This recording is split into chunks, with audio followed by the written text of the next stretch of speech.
Don't move, there's a sniper on the roof at 10 o'clock, and your driver just gave him the green light. Look at me like you love me, or you're a dead man. Naomi's fist coiled into the expensive silk of Jin Woo-hyun's tie, jerking the mafia boss downward until their lips were inches apart. The cold, lethal authority in his eyes flickered with a rare spark of shock. "Don't look back," she hissed, her heart hammering against her ribs like a trapped bird. "Michael isn't coming back for you. He's the one who gave the order." Jin's hand clamped onto her waist, a reflex of either aggression or protection, just as a silent bullet shattered the glass door exactly where his temple had been a breath before. Rain lashed against the entrance of the Midnight Bean, the scent of ozone and premium espresso suddenly drowned out by the metallic tang of gunpowder. At 2 a.m. on a Wednesday, Naomi Rivers ceased being a waitress and became the only shield between a king and his grave. The Midnight Bean was the kind of place where people went to be alone together, but Naomi Rivers made it her business to see everything they tried to hide. To the high rollers and the night owls, she was just a blur in a white blouse and a black vest. A silent ghost moving between pools of amber light. She was invisible, and in this city, invisibility was a superpower. Jin Woo-hyun was the exception to her invisibility. He sat at the corner table by the glass doors every Tuesday at 2 a.m., a silhouette of sharp lines and expensive wool. He never looked at the menu, he never looked at her. He just stared at the rain-slicked pavement outside, his presence heavy enough to still the air around him. Naomi set his double espresso down with a practiced, silent hand. As she straightened, she glanced toward the curb where Jin's black sedan usually sat idling like a tethered beast. Michael, Jin's driver for the last 3 years, was standing by the rear door. He was a man defined by military precision, but tonight his rhythm was off. He wasn't watching the street, he was looking at his watch, his twitching rhythmically against the side of his leg. It was a nervous tick Naomi had never seen before. Then Michael looked up. He didn't look at his boss, he looked directly at the dark rooftop of the garment warehouse across the street and gave a single sharp nod. Naomi's blood turned to ice. She followed his gaze, her eyes scanning the jagged skyline. There, nestled between 2 industrial vents, was a spark, a brief metallic glint that didn't belong to the stars or the city lights. It was the lens of a long-range scope catching the glow of a street lamp. A red dot, faint as a heartbeat, appeared on the white linen of the table. It began to crawl upward, steady and predatory, toward the center of Jin's pawed chest. Jin was reaching for his coffee, his mind miles away in some corporate war or underworld feud, completely oblivious that his time had just run out. The engine of the sedan suddenly roared to life, but Michael wasn't getting in. He was stepping back into the shadows of the alley, leaving his king alone in a glass cage. Naomi didn't have time to scream. Screaming would make him jump, and a moving target was still a target. She didn't think about the fact that she was a waitress and he was a man who ordered executions as easily as he ordered coffee. She only saw the red dot settle on his silk tie. She lunged forward, her fingers hooking into the knot of his tie with a violence that shattered the quiet of the cafe. The jerk of his tie was so sudden that Jin's head snapped forward, his espresso cup clattering onto the saucer, dark liquid splashing across his pristine cuffs. His eyes, usually as cold and unreadable as obsidian, flared with a lethal flash of anger. He began to rise, his hand instinctively reaching for the holster hidden beneath his jacket, but Naomi was faster. She leaned her weight into him, her knuckles white as she twisted the silk tighter, forcing him down until their faces were inches apart. "Don't move," she hissed, the command so sharp it cut through his rising protest. "There's a sniper at 10 o'clock, and Michael just gave him the green light. Look at me like you love me or you're a dead man." Jin froze. The proximity was jarring, the sense of her vanilla perfume clashing with the bitter aroma of spilled coffee, but the raw sincerity in her gaze held him anchored. For a heartbeat, the world narrowed to the space between them. He felt the heat radiating from her skin, saw the flicker of the red laser dot dancing frantically across her shoulder as the shooter lost his mark. Then the world shattered. A high-pitched crack echoed through the street, followed instantly by the deafening explosion of the glass doors behind them. Shards of tempered safety glass rained down like a diamond storm, peppering the back of Jin's coat. The bullet whistled through the exact space his skull had occupied seconds before, slamming into the espresso machine with a hiss of escaping steam and a jagged metallic groan. "Get down!" NAOMI screamed, no longer whispering. She didn't wait for him to react. She used her momentum to shove him toward the narrow gap behind the heavy mahogany counter.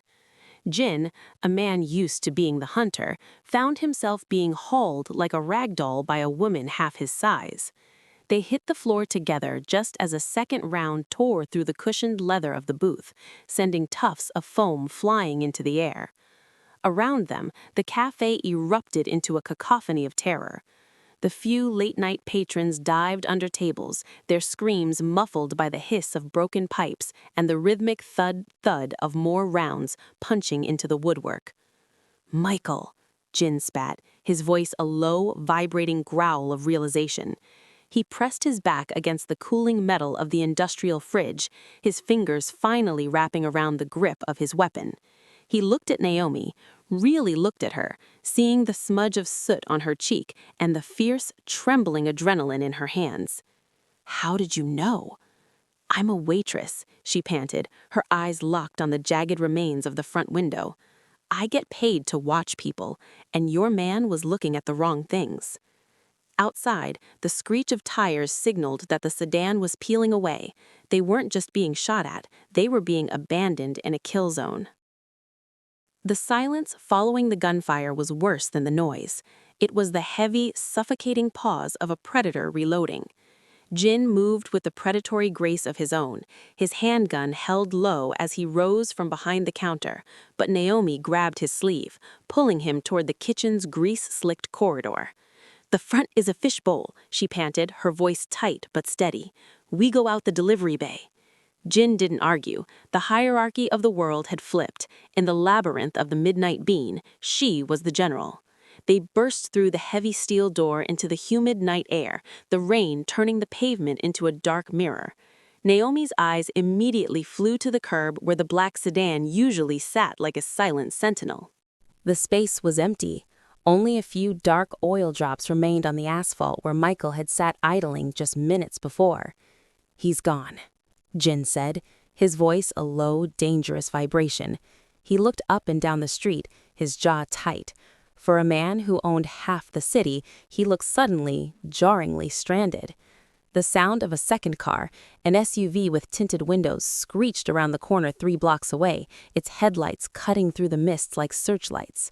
"They're circling back to finish the job." "We can't wait for your people," NAOMI said, her mind racing through the inventory of the alley. Her eyes landed on an old, beat-up hatchback parked near the dumpsters, the dishwasher's car. She knew where the spare key was kept. She lunged for a magnetic lockbox hidden beneath the rear wheel well, her fingers fumbling with the rusted metal until it popped. "Get in, now." Jin looked at the rusted fender and the mismatched hubcaps with a flash of aristocratic disdain. "You're joking." "Do you want a luxury ride to the morgue or a shitty ride to tomorrow?" NAOMI snapped, sliding into the driver's seat and shoving the key into the ignition. The engine groaned, a pathetic sputtering sound that made her heart crawl into her throat. Behind them, the SUV roared closer, the tires churning through standing water. Jin dove into the passenger seat, his long legs cramped against the dashboard, his weapon trained on the side mirror. "NAOMI?" he said, his eyes fixed on the approaching headlights. "Drive." The engine finally caught with a raspy growl. NAOMI slammed the car into gear, floored the accelerator, and sent the hatchback screaming out of the alley just as the SUV swerved to block them. She didn't look back at the shattered cafe or the life she was leaving behind. She gripped the steering wheel so hard the plastic groaned, her eyes locked on the dark, winding veins of the city. She wasn't just a waitress anymore. She was a getaway driver for a king who had no throne left to sit on. The hatchback rattled violently as NAOMI took a sharp corner on 2 wheels, plunging them into the narrow, shadow-drenched arteries of the Lower East Side. Here, the glittering steel towers of the financial district were replaced by crumbling brick walk-ups and neon signs flickering with half-dead letters.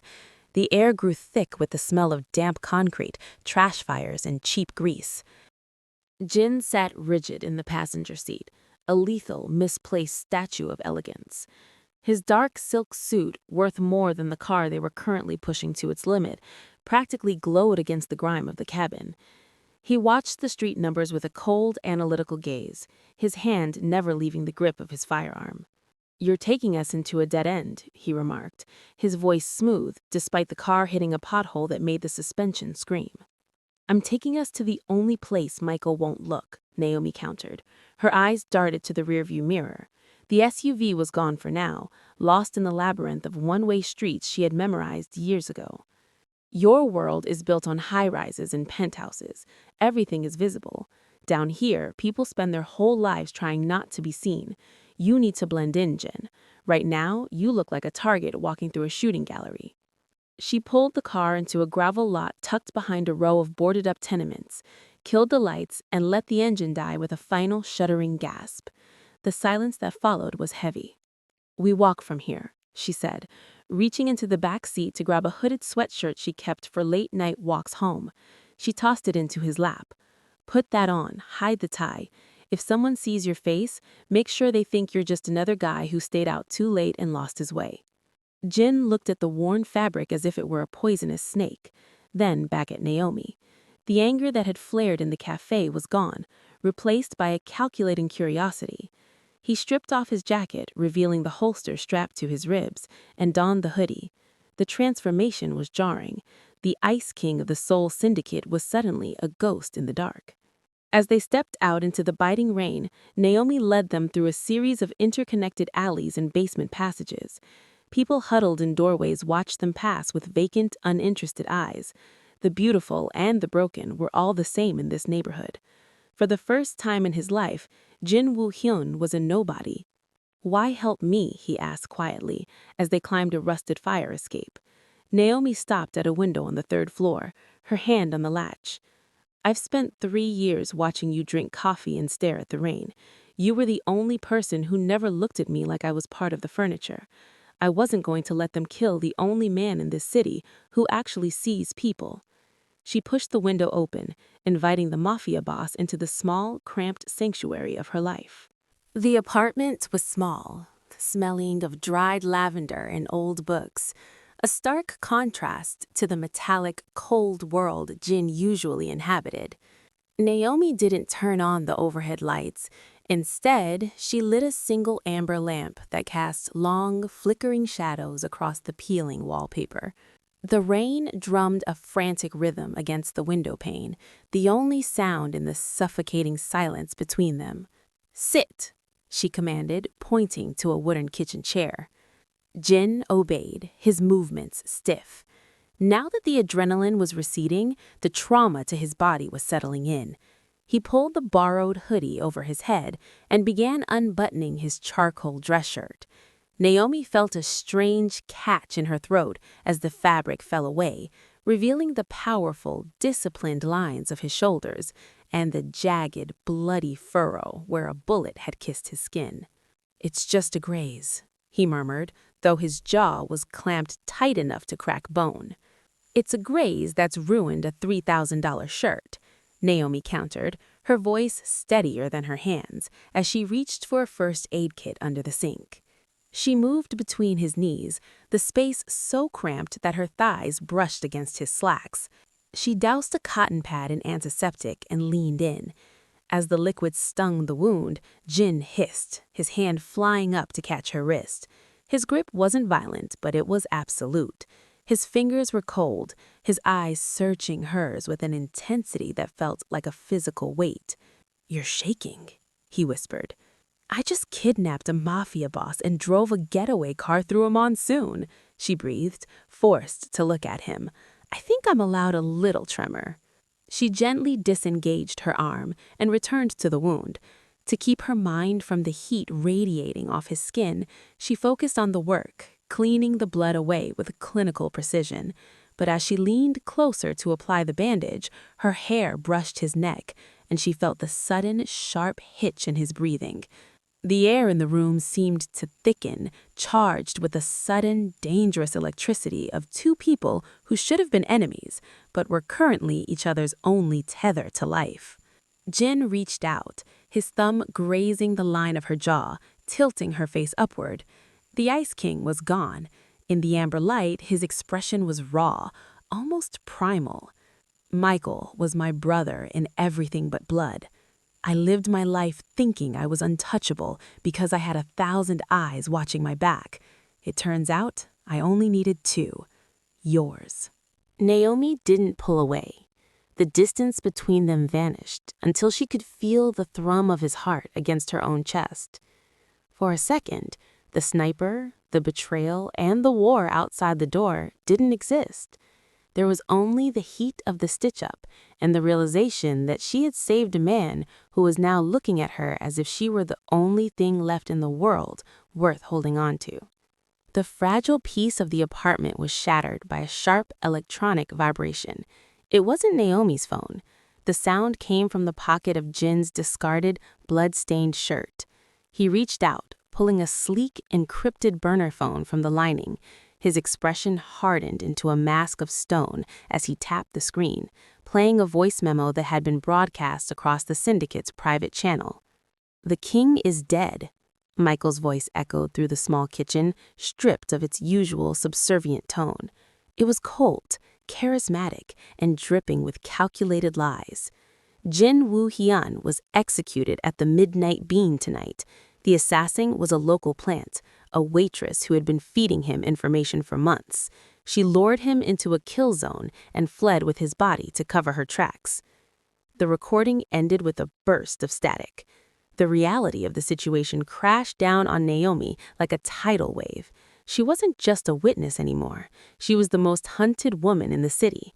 Michael wasn't just hiding his tracks. He was using her identity to seize the throne, painting her as a master manipulator who had seduced and betrayed their leader.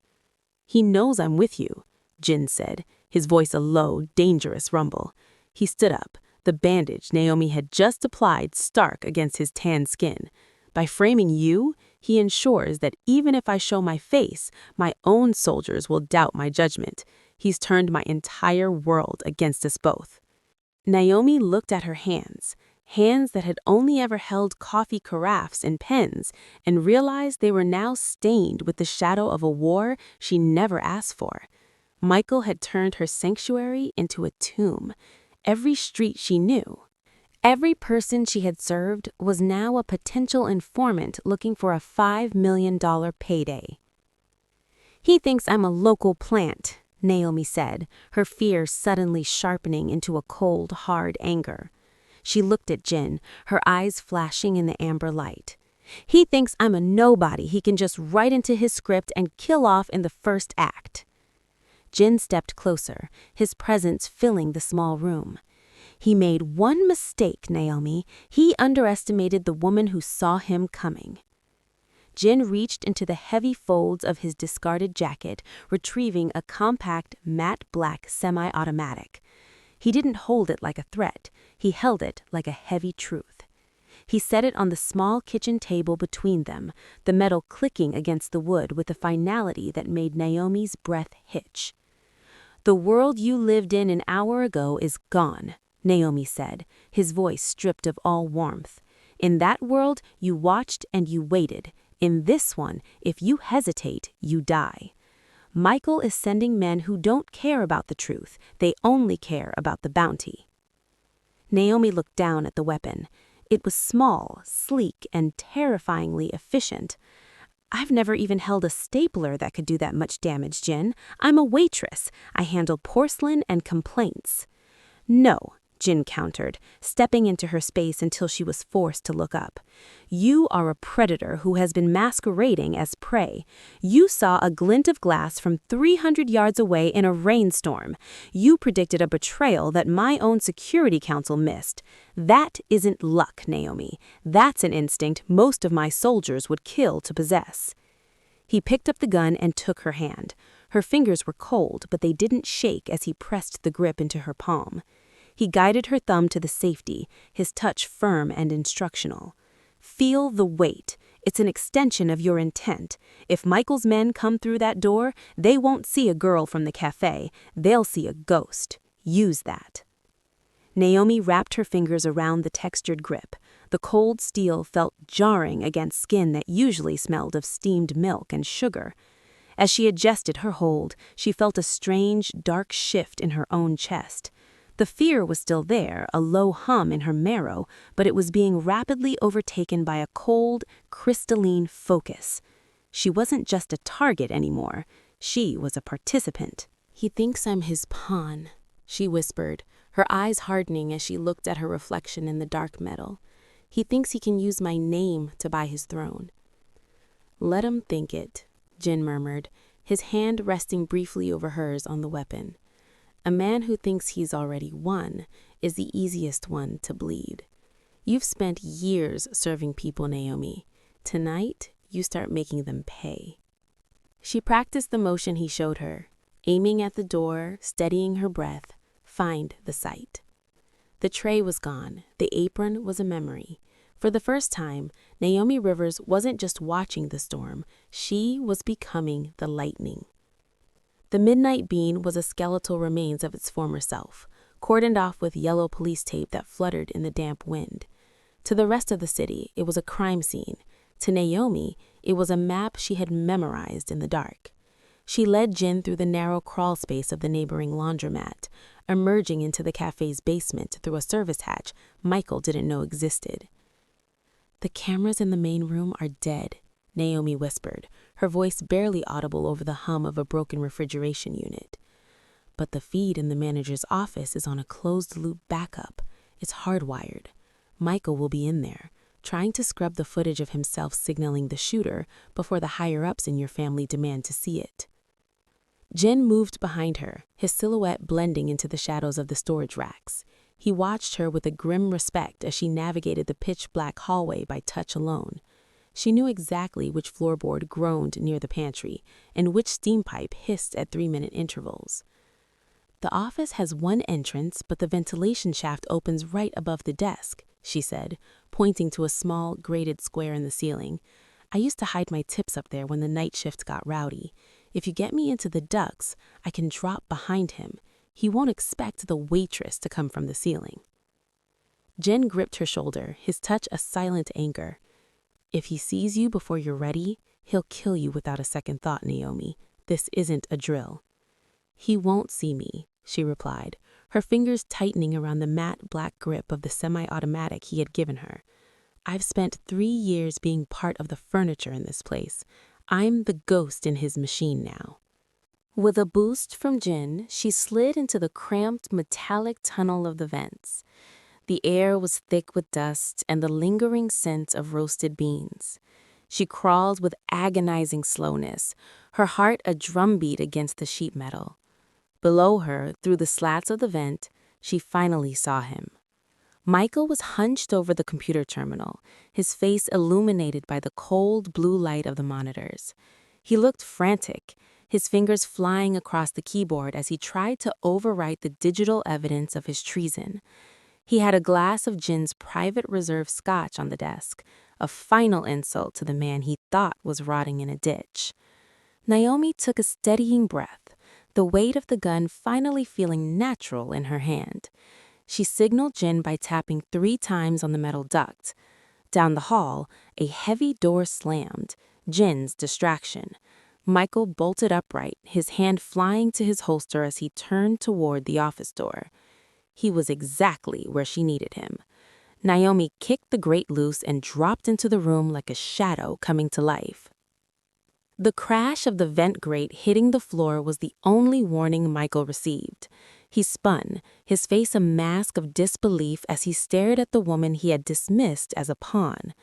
Naomi landed with a feline grace, the matte black barrel of her weapon leveled at his heart before he could fully draw his own. "The waitress," Michael sneered, though his eyes darted toward the door where the heavy tread of Jin's boots echoed like an approaching storm. "You should have stayed in the shadows, Naomi. You're out of your depth." "I've spent 3 years serving men like you," Naomi said, her voice devoid of the tremor that had haunted her in the apartment. I know exactly how deep you are, and I know you're drowning." The office door splintered inward. Jin stepped into the room. The Ice King returned to his throne of ruins. Michael froze, the color draining from his face as he realized the king wasn't just alive. He was standing behind the only person Michael hadn't accounted for. The confrontation was short. Michael reached for his gun in a final, desperate act of defiance, but he was too slow for a man who had already lost his soul. 2 shots rang out, muffled by the rain-heavy walls of the cafe, and the traitor slumped over the desk he had tried to steal. Silence returned to the midnight bean, thick and heavy. Jin looked at the fallen man, then turned to NAOMI. He didn't take the gun from her hand. He stepped closer, the blue light of the monitors casting sharp, cold highlights across his features. "It's over," he said quietly. "The family has been notified.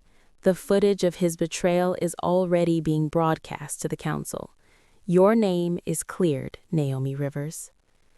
He walked to the window, looking out at the city that was once again under his thumb. But he looked different, less like a predator in a cage and more like a man who had seen the sun for the first time. "The cafe will be rebuilt by next month," Jin continued, turning back to her. "I can ensure you have your old station back. You can return to the apron, the anonymity, and the quiet life you worked so hard for. No one will ever bother you again. That is my gift to you." He paused, his gaze traveling from her sleek professional bun down to the way her fingers still held the weapon with elite precision. "Or," he said, his voice dropping to a low, resonant hum, "or you can stay. I've realized that I don't need bodyguards who watch my back. I need a partner who sees the world I'm blind to. Stay by my side, not as a servant, but as my eyes, my consigliere of the streets. Help me build a kingdom that doesn't rot from the inside." NAOMI looked at the white blouse stained with soot and the gun that felt like it belonged in her hand. She looked at the man who had finally really seen her. She set the weapon on the desk and straightened her vest, her eyes meeting his with a new, dangerous light. "I think I'm done serving coffee, Jin," she said. "Let's go home."